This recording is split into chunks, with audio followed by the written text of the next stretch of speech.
Assalamualaikum warahmatullahi wabarakatuh. Selamat siang. Izin memperkenalkan diri. Perkenalkan, nama saya Faruk Aziz, peserta Latsar CPNS Badan Nasional Pencarian dan Pertolongan tahun 2025, angkatan 17 kelompok 1. Saya bekerja di kantor pencarian dan pertolongan kelas B Mentawai. Saya akan sedikit bercerita tentang pengalaman saya saat pembelajaran manajemen ASN dan Smart ASN hari ini. Dua hal ini merupakan hal yang penting yang membuka wawasan saya sebagai aparatur sipil negara saat ini. Awalnya saya mengira manajemen ASN hanyalah sebatas urusan administrasi seperti kepegawaian, absensi, atau kenaikan pangkat. Namun, setelah saya mempelajari materi ini melalui MOOC dan Zoom pada hari ini, saya menyadari bahwa manajemen ASN adalah proses strategis yang menyeluruh, dimulai dari perencanaan, kebutuhan pegawai, pengembangan kompetensi, penempatan, hingga evaluasi kinerja dan sistem penghargaan. Di kesempatan kali ini saya ingin membagi sedikit pengalaman saya dalam belajar mengenai manajemen ASN dan Smart ASN yang saya pelajari hari ini melalui metode sinkronus dan asinkronus. Yang pertama mengenai manajemen ASN. Di sini saya memahami bahwa tujuan dari pembelajaran ini yaitu untuk menghasilkan pegawai ASN yang profesional dan memiliki nilai dasar ASN. Di sini saya juga mempelajari mengenai peran ASN, fungsi ASN dan tugas ASN, serta mengenai hak dan kewajiban seorang ASN. Lalu yang berikutnya yaitu Smart ASN.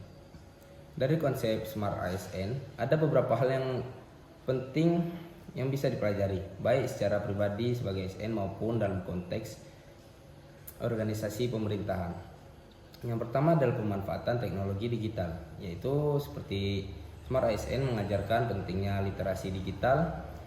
ASN harus mampu menggunakan teknologi informasi dalam pekerjaan sehari-hari, mulai dari administrasi berbasis elektronik, pelayanan publik online, hingga penggunaan media online secara bijak.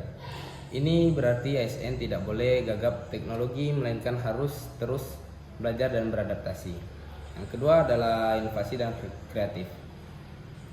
Smart ASN mendorong pegawai negeri untuk tidak bekerja secara rutinitas semata, melainkan berani menciptakan solusi baru, ide kreatif, serta inovasi pelayanan. Hal ini penting agar birokrasi semakin efektif, efisien, dan responsif terhadap kebutuhan masyarakat. Ketiga adalah kompetensi dan profesionalisme.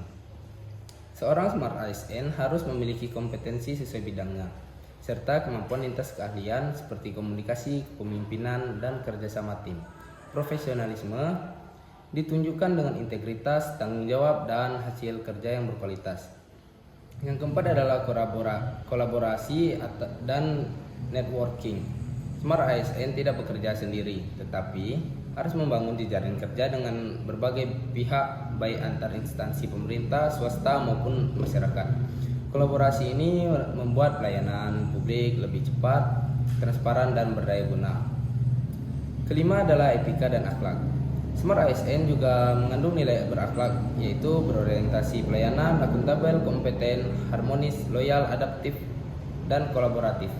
Artinya, kecerdasan digital dan profesionalisme harus diimbangi dengan integritas. Yang keenam adalah adaptif terhadap perubahan. Dunia kerja birokrasi selalu berubah mengikuti perkembangan zaman, kebijakan, serta kebutuhan masyarakat. Smart ASN menekankan pentingnya fleksibilitas dan adaptasi agar ASN tidak tertinggal, terutama di era globalisasi dan revolusi industri. Baik, itu saja singkat cerita dari pengalaman pembelajaran saya hari ini. Sekian dari saya dan terima kasih. Afik Nam Jagat Samagram.